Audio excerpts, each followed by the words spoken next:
तो अब हम लोग समझते हैं कि हमारा ये जो एंगुलर का कोड है किस तरीके से प्रॉपरली रन कर रहा था। तो बेसिकली अगर आप ऐप के अंदर जाओगे तो यहाँ पर आपको एक चीज़ नज़र आएगी जिसको हम बोलते हैं कॉम्पोनेंट। ठीक है। तो एंगुलर के अंदर बेसिकली होता क्या है, बहुत सारे अलग अलग तरह के कंपोनेंट्स होते हैं जिनसे मिलाकर हमारी पूरी की पूरी वेबसाइट बनती है। बाय डिफ़ॉल्ट जो हमारा ये कंपोनेंट है ये क्या है, हमारा एक रूट कंपोनेंट है, यानी कि सबसे पहला कंपोनेंट जिसका नाम है ऐप डॉट कॉम्पोनेंट। अगर मैं इसकी टीएस वाली फाइल खोलूँ तो यहाँ पे आपको नज़र आएगा ये मेरा कंपोनेंट है। अब इसको हम नोटेट करते हैं ऐट द रेट कॉम्पोनेंट से। इसके अंदर तीन चीज़ें होती हैं, वो जब हम कंपोनेंट के बारे में पूरा पढ़ेंगे तब बात करेंगे। फ़िलहाल हम बात करते हैं कि इस कंपोनेंट से बेसिकली हो क्या रहा है। ये जो हमारा कंपोनेंट है, इस कंपोनेंट के अंदर आपको एक नज़र आ रहा होगा टेम्पलेट। तो ये पूरा का पूरा हमारा एक टेम्पलेट है जिसके अंदर एक HTML फाइल आती है, एक CSS फाइल आती है और यहाँ पर हमारा लॉजिकल टाइप स्क्रिप्ट कोड आता है। तो अगर मैं HTML की बात करूँ तो ये देखो HTML के अंदर इन्होंने बाय डिफ़ॉल्ट बहुत सारी HTML ऑलरेडी लिख रखी है जो हमें वहाँ पर नज़र आ रही थी।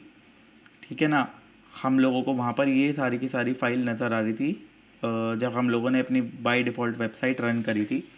तो ये हो गया हमारा ऐप कंपोनेंट का HTML फाइल। ये हो गई टाइप स्क्रिप्ट फाइल जिसके अंदर हमारा HTML लिखा हुआ है और CSS लिखा हुआ है। CSS फ़िलहाल के लिए एकदम खाली है, यानी कि एम्प्टी है। अब बात आती है कि ये कंपोनेंट हमारा यूज़ कहाँ से हो रहा है, कैसे चीज़ें कनेक्ट हो रही हैं। तो जैसे कि मैंने आपको बताया था स्टार्टिंग में कि जो index.html फाइल है, ये फाइल हमारी क्या है, एक मेन फाइल है जो कि हर बार लोड होगी, चाहे आपका URL कुछ भी हो, हर बार यही फाइल लोड होनी है।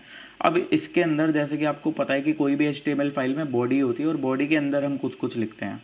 तो यहाँ पर बॉडी के अंदर एक चीज़ लिखी हुई है ऐप रूट।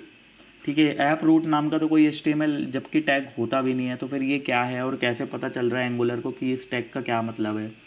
तो बेसिकली अगर आप ध्यान से देखो, जो हमारी TS वाली फाइल थी यहाँ पे तीन चीज़ें थी। एक था टेम्पलेट URL, यानी कि जो HTML कोड है वो कहाँ होना चाहिए, उसकी लोकेशन। जो इसकी स्टाइल है उसका URL, यानी कि जो इसकी स्टाइल है वो कहाँ होनी चाहिए। और साथ में एक तीसरी चीज़ थी सेलेक्टर, और यहाँ पे सेलेक्टर क्या था, ऐप रूट। तो ये जो सेलेक्टर है ये बेसिकली क्या करता है, इस कंपोनेंट को एक टैग दे देता है और उस टैग को आप जहाँ कहीं भी यूज़ करोगे बेसिकली उसका मतलब है कि आप इस कंपोनेंट के अंदर आपने जो भी लिखा होगा वो रिप्लेस हो जाएगा इससे। बट वो रिप्लेस होता कैसे है, अब बात ये आती है, ये जो ऐप रूट है इसकी जगह हमारा ये जो HTML है ये रिप्लेस हो जा रहा है, राइट। और इसी के अंदर इन्होंने स्टाइल भी लिख रखी है, ये सारी चीज़ें रिप्लेस हो रही हैं। तो ये हो कैसा रहा है पहले ये समझते हैं।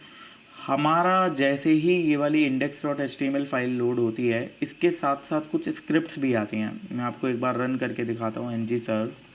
तो बेसिकली ये जो मेरी वेबसाइट थी, अगर मैं इसके व्यू पेज सोर्स पे क्लिक करूँ तो आपको दिखाई देगा ये जो बॉडी थी इसके अंदर ऐप रूट तो है, लेकिन साथ साथ ऑटोमेटिकली एक स्क्रिप्ट आ गई जिसके अंदर एक रन टाइम स्क्रिप्ट है। फिर आपकी एक पॉलीफिल डॉट JS है, एक स्टाइल है, वेंडर है, मेन JS है, ये बहुत सारी स्क्रिप्ट्स हैं। तो इन स्क्रिप्ट का क्या रोल है यहाँ पे, अगर हम अपने कोड में आए वापस से तो आपको दिखेगा यहाँ पे पॉलीफिल भी है, स्टाइल भी है, मेन भी है, यही सारी स्क्रिप्ट्स हैं। ठीक है। तो बेसिकली यहाँ पर आप देख सकते हो this file include polyfill needed bye angular and loaded before the app. ठीक है।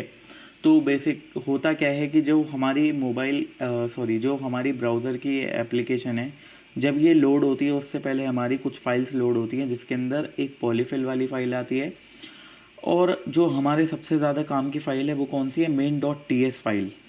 अब होता क्या है यहाँ पर, इसके अंदर ये वाली लाइन सबसे ज़्यादा इम्पॉर्टेंट है। जैसे ही हमारी ये जो पूरी की पूरी वेबसाइट है चालू होती है, तो ये चालू होने से पहले यहाँ पे क्या करता है, बूट स्ट्रैप करता है एक मॉड्यूल को जिसका नाम है ऐप मॉड्यूल। और आप अपने ऐप के अंदर जाओगे, यहाँ पे आपको नज़र आएगा ऐप मॉड्यूल, ये रहा ऐप मॉड्यूल। और इस ऐप मॉड्यूल के अंदर बहुत सारी चीज़ें हैं जो हम बाद में समझेंगे, लेकिन अभी फ़िलहाल के लिए मेन चीज़ समझने की क्या है, यहाँ पर एक चीज़ लिखी है बूट स्ट्रैप और उसके अंदर एक कंपोनेंट का नाम है।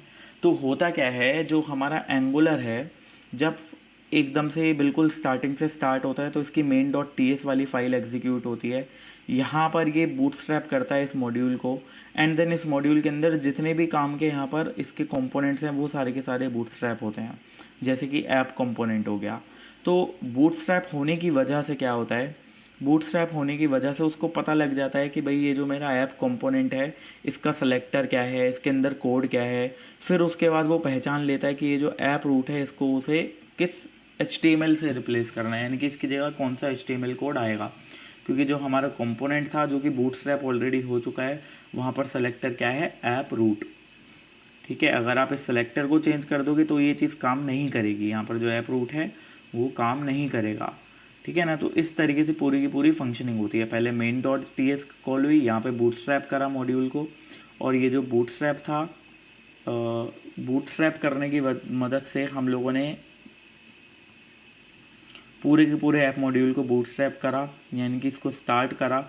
और जो बूटस्ट्रैप करा हमने इसके अंदर से कंपोनेंट, वो कौन सा था, ऐप कंपोनेंट। और ऐप कंपोनेंट के अंदर हमने इसका सारा कोड लिखा हुआ होगा, जिसकी मदद से जहाँ कहीं भी मैंने अपने पूरे प्रोजेक्ट में, सिर्फ ऐसा नहीं है कि ये जो index.html फाइल है, आगे चल के हम और भी, जैसे ये तो बाय डिफ़ॉल्ट एक कंपोनेंट बना हुआ मिला है, आगे चल के मान लो हम और अलग अलग तरह के कंपोनेंट्स बनाएंगे, तो जितने भी कंपोनेंट्स होंगे उन सभी कंपोनेंट के अलग अलग सेलेक्टर होंगे, राइट। तो ये जो सेलेक्टर है ऐप रूट की, मैं जहाँ कहीं भी यूज़ कर दूंगा वहाँ पर ऑटोमेटिकली उसका कोड आ जाएगा। तो इस तरीके से हमारा बेसिकली एंगुलर काम कर रहा है।